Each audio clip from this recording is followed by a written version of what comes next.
Ethan Cole wasn't just another weekend camper. He had built his entire life around surviving where others wouldn't last a single night. Former military, skilled in tracking, foraging, and navigating without a compass, Ethan believed the Ozark Mountains were his ultimate challenge. Friends often joked that if society collapsed, they'd be knocking on his cabin door. That April morning, in 2022, he packed light, a hunting knife, a compact tent, his journal, and a satellite phone. He waved to his neighbor, promising to be back in a week, maybe less. The weather was perfect, the forest alive with the buzz of early spring. On his second day Ethan sent a cheerful text through his satellite phone to his sister, saying he'd found a hidden waterfall no one had probably seen in decades. But in that same message, he mentioned something odd, the feeling of being watched. He brushed it off as paranoia, a natural reaction to isolation, yet the unease lingered in his words. His GPS tracker confirmed his location deep in an uncharted section of the park, an area rangers warned was dangerous due to unstable terrain and sudden flash floods. Ethan had shrugged off the warnings. By the fourth day, his communications became shorter, stranger. He told a friend he was changing course to avoid someone he thought was following him. No description, no details, just a cryptic note. That left the recipient uneasy. The next day, his satellite phone went completely silent. When park rangers checked the coordinates from his last ping, they found nothing but dense undergrowth and a game trail that seemed to vanish into the hillside. The search began immediately, with over 24 trained rescuers and dogs sweeping the area. For a week, they scoured the mountains, ravines, caves, and rivers, but not a single trace turned up. It was as if Ethan had been swallowed by the forest. Search teams remarked how unusually quiet the woods felt, as if the wildlife itself had gone into hiding. Even the dogs seemed nervous, often refusing to move forward in certain directions. One veteran ranger later said he'd never seen the Ozarks so dead of sound, not even in the coldest winters. On the 10th day, the official search was scaled back, though a few volunteers refused to stop looking. Ethan's parents camped near the trailhead for weeks, calling his name into the trees every evening before dark. They clung to the belief that he was simply injured, sheltering somewhere, waiting for rescue. But as the days bled into weeks, and the weeks into months, the forest gave nothing back. No body, no equipment, no sign of struggle. Ethan Cole had stepped into the wilderness, and never stepped out again.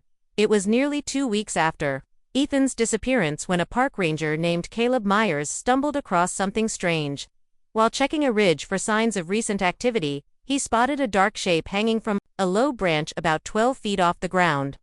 It was Ethan's backpack wedged between branches as if it had been placed there deliberately.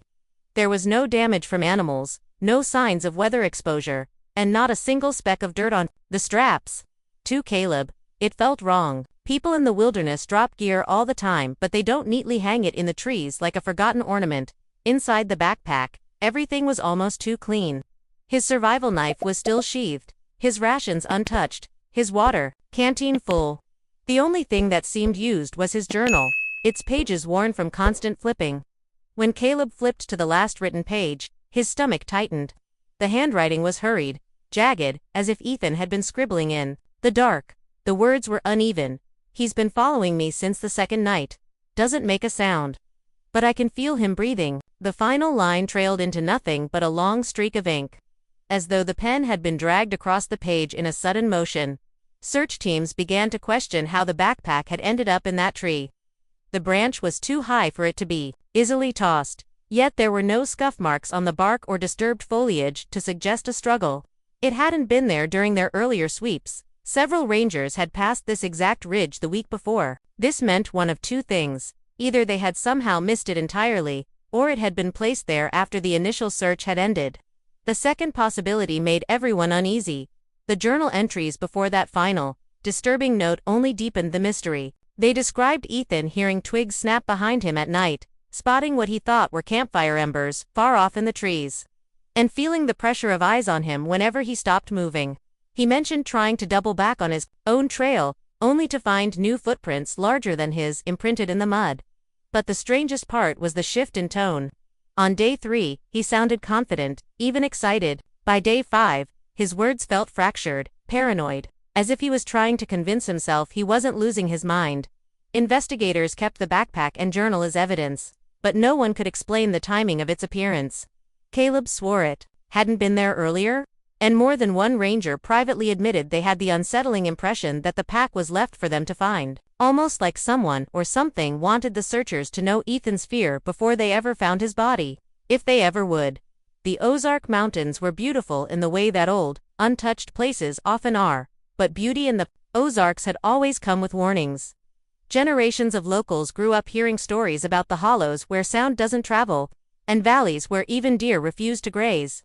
Hunters spoke about certain trails that seemed to shift from one season to the next, as if the land itself was rearranging to confuse those who entered. For most outsiders, these tales were little more than local folklore, until they started noticing how many of them ended the same way, with someone missing.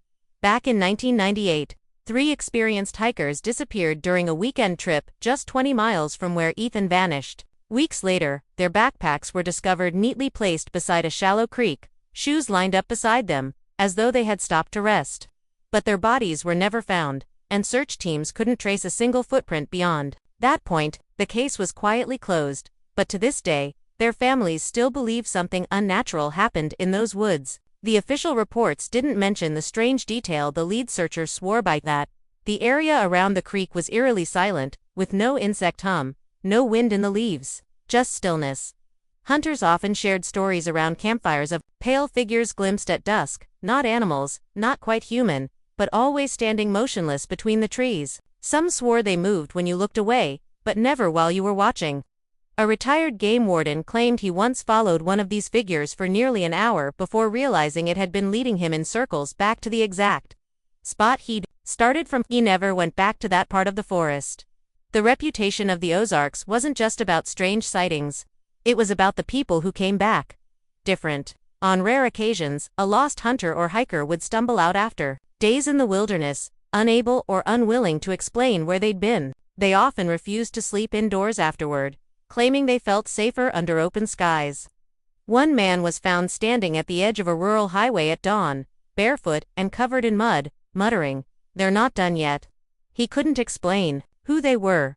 When Ethan's disappearance began circulating among locals, many immediately connected it to these old stories. Some warned search teams not to push too far past certain ridges after dark, while others quietly avoided the area entirely. For the outsiders who'd come to help, it all seemed like superstition, just campfire horror passed down through generations. But the rangers knew better. In the Ozarks, when too many stories sound the same, you stop calling them legends and start calling them patterns. The first year after Ethan's disappearance was filled with false leads and flickers of hope that died just as quickly as they appeared. Hikers occasionally reported hearing a man's voice shouting in the distance, only for search teams to arrive and find nothing. Some claimed to see a lone figure moving through the tree line, always too far away to make out. Every time, the figure vanished the moment anyone tried to approach. The search was eventually downgraded to recovery rather than rescue, though Ethan's parents refused to accept that term. By the second year, most people had moved on. The headlines stopped, the volunteer groups disbanded, and the official files gathered dust in a ranger station drawer. Only a handful of locals still kept an eye out for signs, hunters who knew the land better than anyone, and the occasional curious outsider drawn in by the case's strange details. Ethan's family, however, never let his absence fade into memory. His parents kept his small cabin exactly as he'd left it, his boots by the door, his half-read survival manuals on the coffee table, even the dented metal mug he always used sitting in the sink. His sister admitted to friends that she sometimes left the cabin window open at night, just in case Ethan returned and didn't want to knock. More than once, she swore she'd woken to the sound of footsteps on the porch, slow, deliberate steps, but when she pulled the curtain back, there was nothing there. Her father started sleeping in the living room with the front door unlocked, claiming it was just in case, though he never explained why he kept a rifle within arm's reach. Privately, some members of the family began to wonder what kind of man Ethan would be if he came back. They had seen cases before, people who survived in the wild for months or years, only to return with a haunted look in their eyes, speaking in half-sentences about things you wouldn't understand. The thought was terrifying, but it was still better than the alternative, never seeing him again. What no one wanted to admit was the possibility that Ethan wasn't lost. But hiding by the third year, the silence surrounding Ethan's disappearance had become its own kind of presence. His name was no longer spoken as often, but it lingered in people's minds. Especially when someone went missing elsewhere in the Ozarks. It became a quiet superstition when the wind carried through the pines in a certain way. A few locals swore it carried a man's voice with it.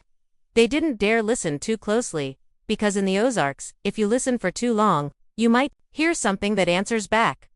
Late in the summer of 2025, the case took a turn no one could have predicted. A wildlife biologist named Dr. Mara Ellison was in the Ozarks conducting a study on the behavior of snapping turtles in isolated waterways. Her work was routine, tagging, measuring, and releasing turtles to track migration patterns. But one afternoon, while wading in a shallow bend of the Current River, she spotted a massive dark-shelled turtle moving sluggishly near the bank. Its size alone caught her attention, nearly the length of her arm, but as she approached, she saw something stranger. The shell wasn't smooth. At first, she thought it was coated in algae or scarred from fights with other turtles. But when she lifted it into her lap and gently scraped away the grime, she realized the marks were deliberate. Deep, straight lines carved into the shell's surface, intersecting in patterns far too precise to be the work of nature. Her initial shock gave way to a chill when she recognized the design. They weren't just scratches. They were numbers. Coordinates. The etching looked rushed, the lines jagged, as though made by someone with unsteady hands. Mara took photographs and quickly released the turtle back into the water, but the image stayed with her. She emailed the coordinates to a local ranger station, thinking it might be a prank. But when the rangers plotted the location on a map, the air in the room shifted. The spot was deep in an overgrown ravine, miles from any marked trail, in a section that had been swept during the initial search for Ethan Cole, and declared empty. The possibility was unsettling enough, but what disturbed the rangers more was the timeline. Snapping turtles are long-lived and territorial. If the carving was recent, it meant someone had been in that part of the forest within the last year. And if it wasn't recent, it could have been there since Ethan disappeared. No one could explain why the turtle hadn't been seen before. It was as if it had been waiting, carrying the message until the right person came along to find it. Word spread quickly among the small group still following Ethan's case. To them, this wasn't just a clue, it was a sign. Someone had taken the time and risk to carve those coordinates into a living creature. Whether it was Ethan himself or someone, or something else, no one could say. But it meant one thing beyond doubt: whatever happened to him in those mountains, it hadn't ended 3 years ago. Following the numbers carved into the turtle's shell, a small team of rangers and volunteers set out at first light. The journey was brutal. The coordinates led them into a section of the Ozarks untouched since the initial search. A place so tangled with undergrowth that every step felt like pushing through a living wall. Animal trails twisted unpredictably, vanishing into thickets or ending abruptly at sheer drops. The silence was worse than they remembered. Even the rustle of leaves seemed to stop the deeper they went. One ranger admitted later that it felt like the forest was listening to them. Hours into the trek, they reached a steep moss-covered ravine, its sides crumbling underfoot. The descent was slow and dangerous, forcing them to move one at a time. At the bottom, they found what the coordinates had marked: the skeletal remains of a collapsed hunting blind, half swallowed by vines and rot. The wood was warped from years of weather, yet oddly intact in certain places, as if someone had tried to repair it long after it was abandoned. Inside the ruined structure, they found shreds of faded fabric that matched the jacket Ethan had been wearing when he vanished. The material was stiff with age, but around the cuffs were faint smears that looked disturbingly like dried blood. Nearby, half hidden beneath a layer of dead leaves, was a crude fire pit. But it wasn't just ash. They found bones, arranged deliberately in a spiral pattern radiating outward from the center. Some were animal, some clearly human. No one said a word for several minutes. The unsettling part was how fresh some of it looked, while most of the blind had been weathered and overtaken by nature. Certain objects inside seemed newer: a rust-free tin cup, a section of tarp that hadn't faded in the sun, and footprints in the damp soil just beyond the structure. The prints were large, too large to match Ethan's known shoe size. They trailed off into the tree line and disappeared, as if whoever made them had stepped into the forest and simply ceased to exist. The team debated staying longer to search the immediate area, but the light was fading and the air felt heavy, charged with an unspoken warning. One ranger swore he heard movement above them on the ridge, slow, deliberate steps pacing back and forth, but when they looked, nothing was there. They marked the location for follow-up and began the climb back out. each of them knowing, without saying it aloud, that this discovery had shifted the nature of Ethan's disappearance from a tragic accident to something else entirely. Near the collapsed hunting blind, one of the volunteers spotted something protruding from the damp earth, a strip of dark, weather-resistant fabric. At first, they assumed it was another piece of tarp, but when they pulled it free, they realized it was a waterproof pouch, the kind designed to survive weeks in harsh weather. The zipper was stiff with mud, but when they pried it open, a musty smell escaped. Inside was a small, battered notebook wrapped in plastic. Despite the years, the pages were intact, though the cover was warped from moisture. The writing inside was unmistakably Ethan's, the same sharp, compact script seen in his earlier journal entries, but the dates stopped everyone cold. The last was from February 2025, only 6 months before the turtle was found. It confirmed one impossible truth. Ethan had survived years beyond when everyone believed he was gone. In those final pages, he wrote about moving constantly, never staying in one place for more than a few nights, and avoiding the voice that called to him after dark. He warned that the voice could sound like anyone he knew, sometimes, even his sister, sometimes his own father, but if he followed it, I wouldn't come back. One passage described finding the hunting blind after weeks of wandering and using it for shelter.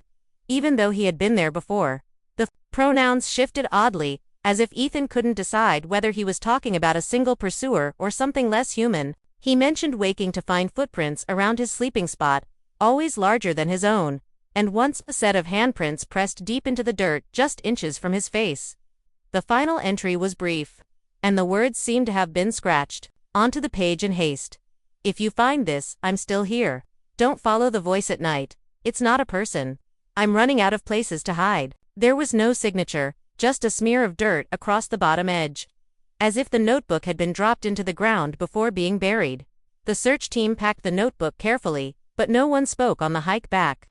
That night, a ranger made the unusual decision to release the turtle not back into the current river where it was found, but into a completely different waterway, miles away. When asked why, he only said, some things shouldn't be able to find their way back. Yet in the weeks that followed, a few locals swore they saw the same turtle in the original river again, and claimed it wasn't alone. Some mysteries end with answers. This one didn't. The ravine, the blind, the spiral of bones, the notebook, they all pointed to one impossible truth. Ethan Cole had been out there far longer than anyone believed. But if he truly survived for 3 years, what kept him alive? And what was he running from? The official search was never restarted. The coordinates were logged, the notebook filed away, and the forest was left to swallow its secrets once more. Rangers avoided the ravine after dark. Locals said they sometimes heard footsteps on the ridges at night. Pacing, waiting, just like Ethan described. As for the turtle, no one can prove it was the same one. But weeks later, a fisherman swore he caught it again. And this time, the coordinates on its shell were different. No one has followed them yet. Or at least, no one has come back to say they did. In the Ozarks, some places aren't meant to be found twice. Ethan learned that too late, and maybe the next set of numbers is meant for you.